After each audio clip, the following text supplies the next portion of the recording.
The only thing standing in the way of me and a 205-table show in Broken Arrow, Oklahoma, was this little minor incident of animal cruelty.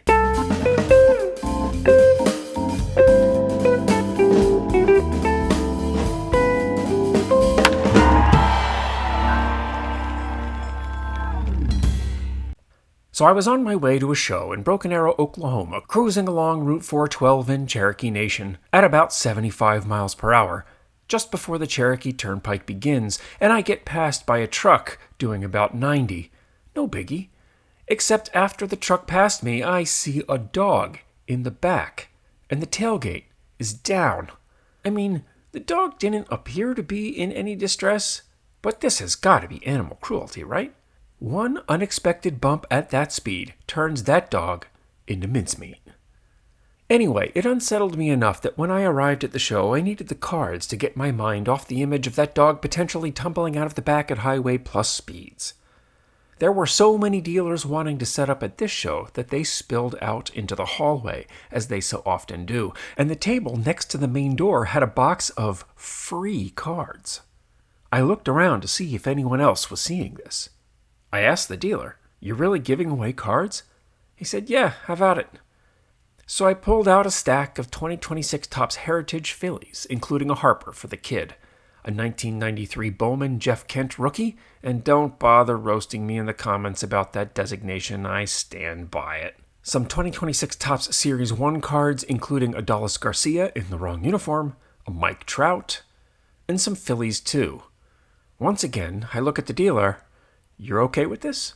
"Yep, take 'em." "Okay, thanks." Gave him $1 anyway. Noticing my shirt, he said he had a Harper for me, and pulls out this, a 2024 Bowman Chrome Red Crackly Icy something or other, numbered to 5, for $1,400. "Yeah, I'm gonna pass on that." "How about 12, he says. "Yeah, still pass." It's hard to articulate without sounding like a jerk, but I just don't get the prices on stuff like this. I'm glad it exists for those who love it, but those who love it doesn't include me. Into the main room I went, excited to find something slightly less expensive than $1,400. On first lap, I like to peruse and see where the prices are at, especially comparing to stuff I already have in my collection, like these collectabooks at $3 each of Ted Williams and Warren Spahn.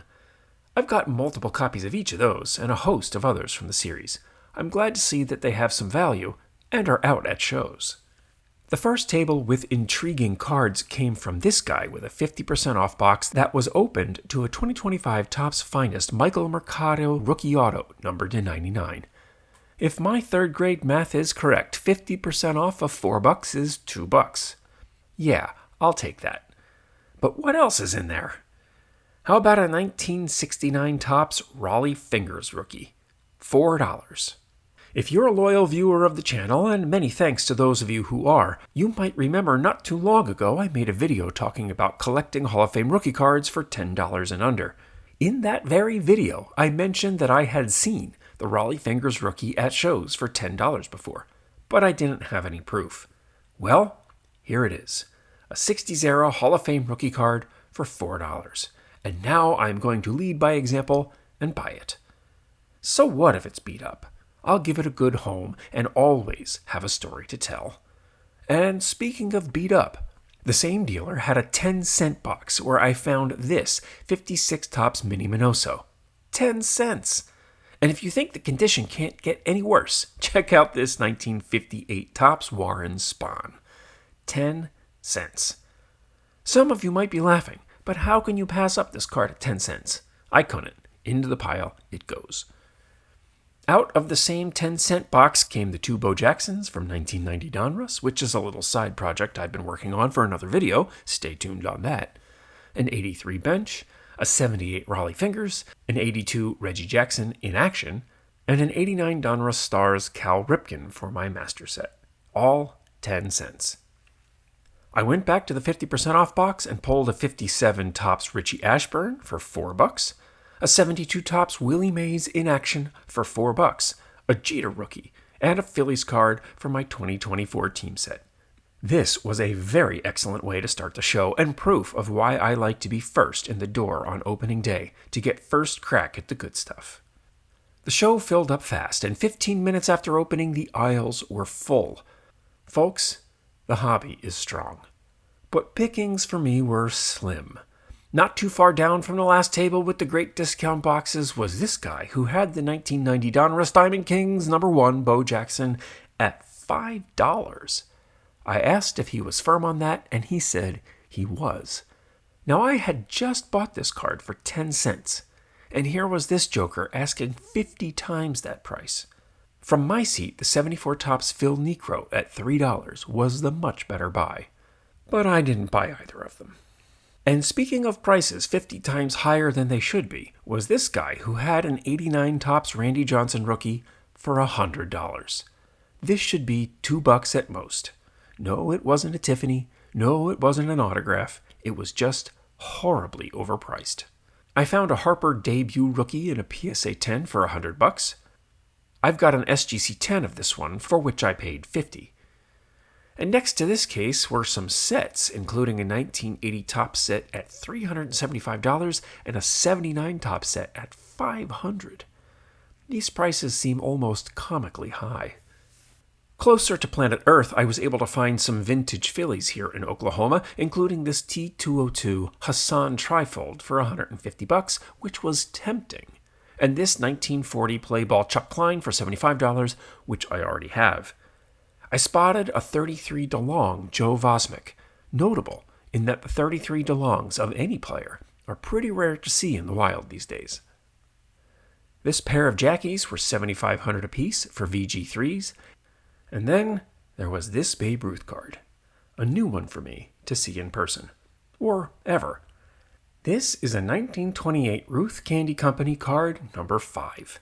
The image on this card is innocent, I'm sure, but this is disturbing as hell.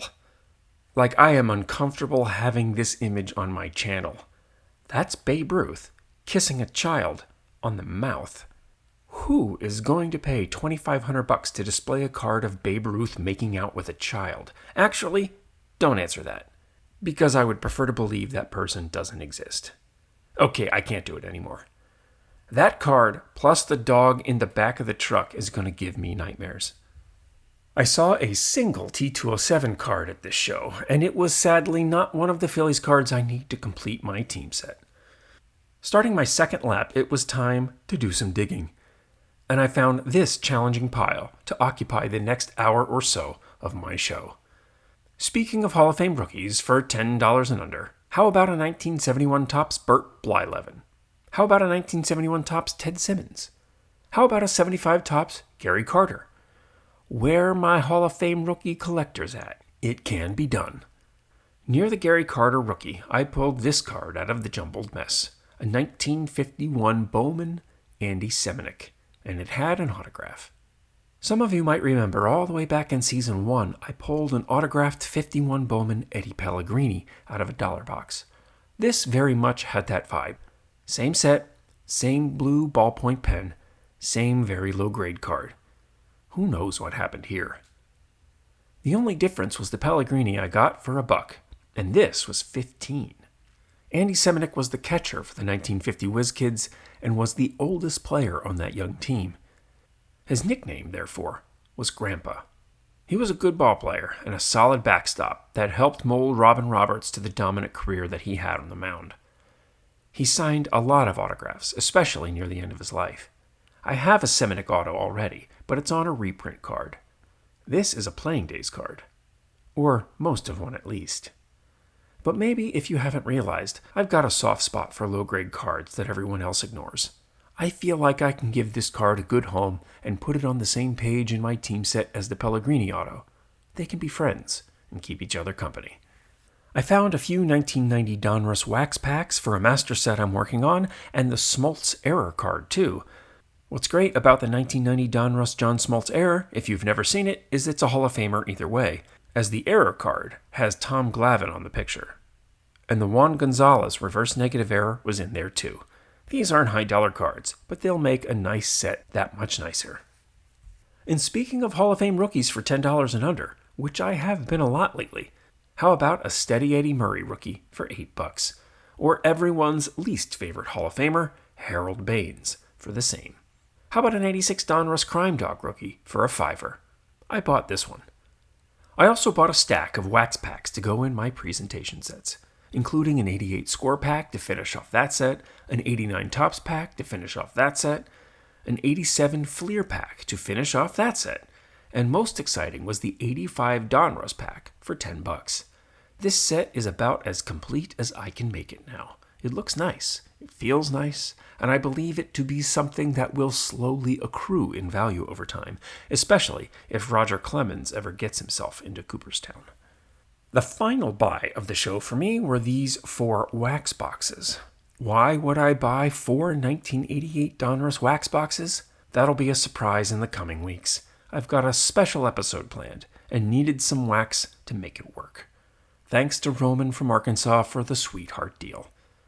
Having exhausted the show, I walked to my car with my Phillies cards, my autos, some vintage, some Hall of Fame rookies, some wax, and the lingering trauma of having seen that Babe Ruth card.